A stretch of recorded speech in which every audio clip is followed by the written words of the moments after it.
காட்டின் நடுவில் பெரிய மரங்களுக்கு நடுவே ஒரு அழகான ஹோட்டல் இருந்தது. அதன் பெயர் ஃபாரஸ்ட் கிரீன் ஹோட்டல். இந்த ஹோட்டலை நடத்துகிறவங்க எல்லாமே காட்டு விலங்குகள். மேனேஜர் புத்திசாலி யானை எலியா.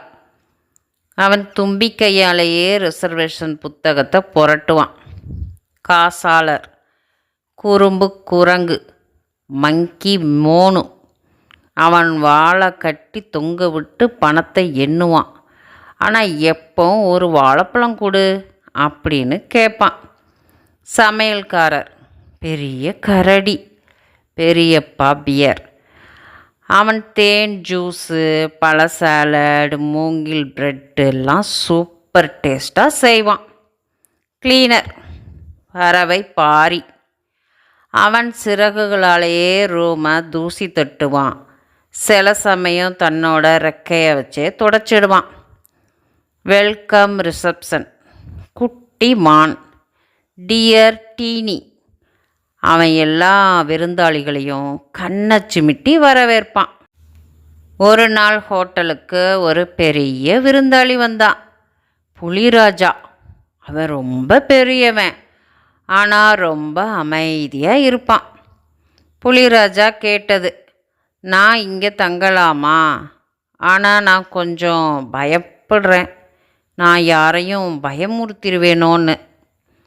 எலியா தும்பிக்கையை ஆட்டி சிரித்து சொன்னது, வா ராஜா, இங்கே எல்லோரும் நண்பர்கள், நீ தாராளமாக தங்கிக்கோ அப்படின்னு சொன்னது.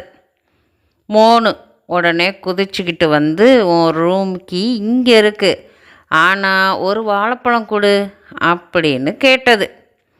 பெரியப்பா பியர் சமையலறையிலிருந்து வந்து, ராஜா, உனக்கு சிறப்பு டிஷ் தேன் புளி சாலட் தயார் அப்படின்னு கொடுத்தது.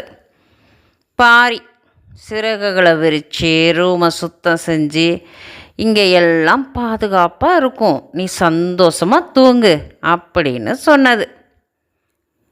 டியர் டீனி கண்ணை சிமிட்டி, welcome to Forest Green hotel, நீ வந்ததே எங்களுக்கு ரொம்ப சந்தோஷம் அப்படின்னு சொன்னது.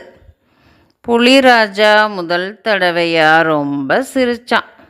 அவன் சொன்னான், இது உலகத்திலேயே சிறந்த ஹோட்டல், நான் இங்கேயே தங்கிக்கிறேன் அப்படின்னு சொன்னது. அப்போ எல்லா விலங்குகளும் சேர்ந்து பெரிய காட்டில் ஒரு பார்ட்டியை ஆரம்பித்தாங்க.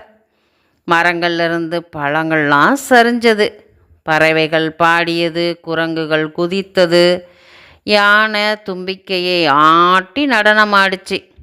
காடு முழுக்க சிரிப்பும் மகிழ்ச்சியும் நிறைஞ்சிருந்தது. அதான் ஃபாரஸ்ட் கிரீன் ஹோட்டலின் மேஜிக். எல்லா விலங்குகளும் நண்பர்களாக சிரித்து வாழ்ந்தாங்க. ஃபர்ஸ்ட் டைமாக எங்கள் சேனலுக்கு வந்தவங்க சப்ஸ்கிரைப் பண்ணி சப்போர்ட் பண்ணுங்கள். நிறைய பேர் சப்ஸ்கிரைப் பண்ணாமலே பார்க்குறீங்க, சப்ஸ்கிரைப் பண்ணுங்கள், லைக் பண்ணுங்கள், உங்கள் ஃப்ரெண்ட்ஸோட ஷேர் பண்ணுங்கள். Keep supporting friends.